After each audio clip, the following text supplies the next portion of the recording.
welcome to Off the Record. I'm your host, India Stenson. Today I have a special guest here with me today, Eric Thompson II. So go ahead, introduce yourself and tell us who you are to the people who's watching. Hey, how y'all doing? My name is Eric Thompson II. I'm from Cincinnati, Ohio, and thank you for having me on the show today. Thank you for coming. So you're a senior here at Alcorn State? I am. So what made you choose Alcorn? To be honest with you, I'm a legacy here at the school. So Mm. my grandparents went here, my parents, sister, uncles, aunts, all of that. So Did you feel as if Alcorn was forced upon you? Since you say all these people have came, did you have a choice? I did. I transferred here my sophomore year. I went to Baldwin Wallace University. It's a D3 private school in Cleveland, Ohio. So I was there my freshman year, and then I transferred here. Why the transfer? Like, what were you doing at this old school? I was still a psychology major. I was playing lacrosse up there on scholarship. Lacrosse? Yeah. What? I did not know. Like, what made you get into lacrosse? Well, growing up where I was, it's kind of like a common sport for real. And my friend told me to try it one day, and because we was just passing the ball, having fun. So I was like, all right, bet. Went home, told my parents, hey, I want to play lacrosse. They was like, what is that? And then, shoot, when I got into it, I just fell in love with the game, and that was it. Do you still play? Yeah, well, I coach more now when I go back home. I don't too much play like that no more for real. Do you miss it? Do you miss your other school and lacrosse? I miss lacrosse. I don't necessarily miss the school, but I do miss lacrosse though. So you went to the school just to play lacrosse? Yeah. Oh. Okay. So how has your time been at Alcorn? I think it's been great. It's been eye-opening for real. Being where I'm from, it's not really like a lot of HBCUs around, and then that's not really a culture. So when I came down here, it was really a culture shock because I ain't never really been in a situation where the majority of the people I go to school with look like me and do the things that I do and listen to the same type of music, you know what I'm saying, stuff like that. So when I came here, like I said, it was eye-opening, but I loved it from day one, I ain't gonna lie. And I tell anybody back home, like, bruh, understand, they probably tell you go to this PWI, da-da-da, but I'm like, look at the HBCU for real. So being from Cincinnati and going to school down here in Mississippi, like, do you think about moving to the South? Yeah, I ain't gonna lie, I don't like being cold, and that's one thing that up north is like, it gets super cold, fool, and I hate that. But I do love the atmosphere down here, because it's just like, everything to me seems like natural, you know what I'm saying? Everything back home is just like, it's so many lights, so many buildings, like, it's a lot of things that get overlooked because of, you know what I'm saying, all the fast life that you live in the city.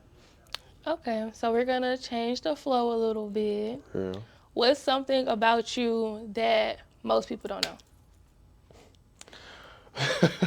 Something about me most people don't know. Or would be surprised to know? I'm surprised to know. I would probably say the fact that, like, when it comes to the Greek life, all of my, like, I guess male role models or whatever, all crossed here. Same chapter, same school.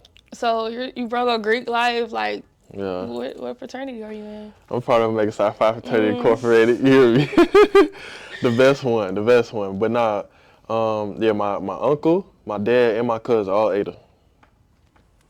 So, how has being an Omega man, how has that shaped your manhood? Really, I would kind of say it just added to it for real. I think that once I was already kind of living that lifestyle before, but then once I got into the fraternity, then it gave me a bigger platform to be able to use, you know what I'm saying, my skills to generate opportunities for me, you know what I'm saying, different fields, things like that. Okay, we're gonna change it a little bit more. What's something you have outgrown recently? That's a great question. Something I've outgrown, bro. I ain't gonna lie. I feel like lately, like all the party scene and stuff, like that's not. Yeah, like I'm not really into that stuff no more for real. Like it's cool to be there, but I'm gonna get tired of getting hot and sweaty You and get all that like extra unk stuff. status. That's what it sounds like. I wouldn't say all of that I mean, now. that's what No. it's giving. Like, did you go last night? I heard it was a peep show for. What was it Yeah, I for? was out there, but KK you know, Side. they had pulled the alarms and stuff, so it really wasn't too much I could do. So you, if the alarms wasn't pulled, you would have been in the bed, tucked in, ready to go I night probably night. would have been peeking out my window, because my window right there, I could see everybody, you Right. feel me? I'd have been inside doing that. Okay. Oh my gosh. So, is there anything like you wanna touch bases on outside of school, outside of the fraternity life? Anything that's been on your mind recently that you just want to let it out? Um, yeah, bruh. I would probably say I feel like lately, especially me being a psychology major, I pay attention to certain stuff. But I feel like lately, like not even just here at school, but just like the world period, that mental health has really been like serious.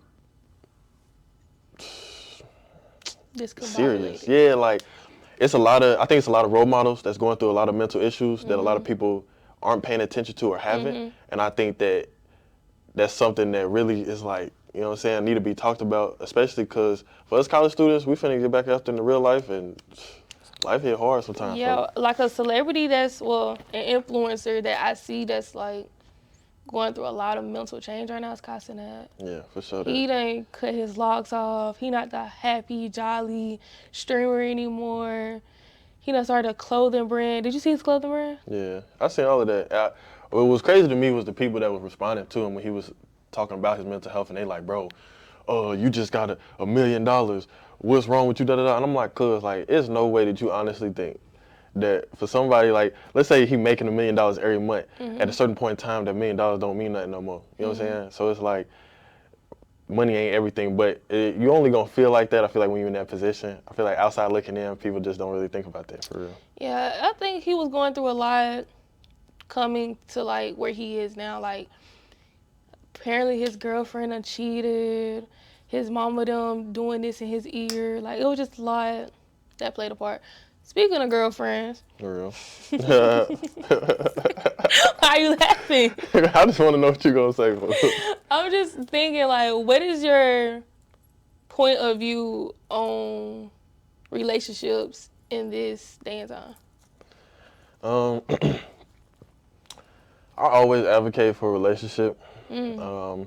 Me personally, I'm a lover boy, so I feel like whenever I can get into that situation, for like, yeah, that's what I'm gonna do. But at the same time, I do feel like nowadays it's difficult and it's a struggle because the things that are highlighted in a relationship to be important, it's not really important for real. Or the things that are important don't get highlighted, and now it's like Give me some confusion. examples. So like, What light is getting shined on that shouldn't be, like, you know?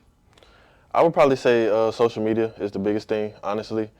I think that a lot of, you know, saying content creators, whatever, kind of get out this picture that like, oh, my relationship is so good and so easy and this, that, and the third, not really highlighting, you know what I'm saying, what happens behind closed doors. Because in my opinion, anything worth having, anything good, I don't care if it's a job, if it's a person, if it's the item, it's not going to be easy to get it. It's Hmm. going to take work. So it's like you got to be willing to sit there and put that work in. I feel like a lot of times it don't be that. Okay, well, I loved your input, but I mean, I agree with, like, you gotta work for something that you want. Yeah. Social media in a relationship can be good or bad. Like, it's this one couple, they're from Mississippi. Well, I know the boy is from Mississippi. I think they're real funny. I don't know what's going on in their private life, but the stuff I see on social media, it made me laugh. Yeah. But see, that's the thing. Like, you'll look at that and be like, oh, like all you see is good stuff. So that's all you I gonna mean, why think. would you want people to see the bad? Like Because, we know something is going on. Like we yeah. know, but I ain't why would even I too want to see much that? saying like you gotta put your business out there, but it's just like if all you see is good, all you gonna think is good. So then when something bad happens, now you gonna be shook and you don't know what to do because that's never been highlighted in these people relationship that you're looking at. So you can't even too much just look at them for advice for real or try to see what they did in that situation because all you see is good. So you saying like, so social media is ruining relationships. How do you feel about social media being used by kids under like 12? Um, I know that was a crazy subject change, but it was just on the top of my head. Like, I ain't gonna lie. I felt like I was probably one of them kids that was doing stuff I had no business doing. but at 12 though, like, Yeah. look at our like, how old are you? I'm 24 now. 24. Yeah. I'm sorry, but okay, you're 24. I'm 21. You're right. Yes, we had like social media. We was on Dub Smash, Vine, like stuff like that, but we weren't. The social media we see on our phones today, it wasn't the social media that was back then. Like, we had like little crazy stuff here and there, but the stuff that we see now is like extremely crazy for the younger generation. I ain't gonna lie. I feel like my kids, I don't care if it's a boy or a girl, excuse me, probably not gonna have no phone till about 8th grade. I agree with that. I feel like the only time a kid should have like a phone is if they're like involved with like some extracurricular activity, like when you need to call me. But I mean, like, a little iPad is cool, but like I still feel like you don't need no Instagram. Like TikTok, okay, that's different. I think TikTok is an exception. I guess. But I mean, it just depends. Like, limit the screen time on TikTok. Yeah. Because I don't want my kids to brain rot to be in my face like doing all this 24/7. Like, no, for real. Yeah, my kids gonna be outside. I'm trampolines, running, all of that. I mean, yeah, I think. Because I feel like me being born here in Mississippi and the way I grew up, I was climbing trees. Like you said, trampolines. Yeah. Summertime, we used to be outside in the swimming pool. Like, I don't think kids really do that no more. Ride four-wheelers. Did you ride four-wheelers? Yeah, I did when I was down here. Yeah, you did. I probably ride and rode four-wheelers, rode horses. Only thing I ain't probably ride is like a dirt bike or something. I think this scar is from a dirt bike. Yeah, I can't do that one yet. I'm going to get there one day, though. One day. But one last question before, we wrap things up. If the camera turned off right now, what's something you would say that wouldn't normally be said in an interview? If the cameras was off right now. Right now. What's something I say?